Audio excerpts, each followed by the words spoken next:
Beach. Going Chaong, Quezon ako. Then I so happy nagkaroon ako ng aksidente noong time na yun. At yung aksidente yun, nagkaroon ako ng third degree burn and second degree burn. Then nasunog yung aking mukha, then yung aking arm. And after noon ng aksidente ako, hindi ako nagpadala sa hospital kasi para sa akin, nagtapos ako sa aking kurso pagdating sa natural medicine. So ayoko yung gagamot sa akin, maliban sa akin.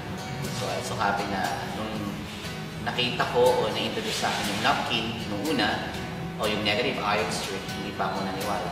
So ginamit ko muna, which is yung very traditional and conventional approach. So naglagay ako ng mga topical use, topical ointment, then at the same time yung mga boost pad na yan. But it so happens lalong lumalaki yung aking sunog o one of my friend nagsabi na gamitin ko na yung napkin. But first of all, syempre, nagulat ako, na-surprise kasi how come yung napkin nakakatulong doon sa aking sunog.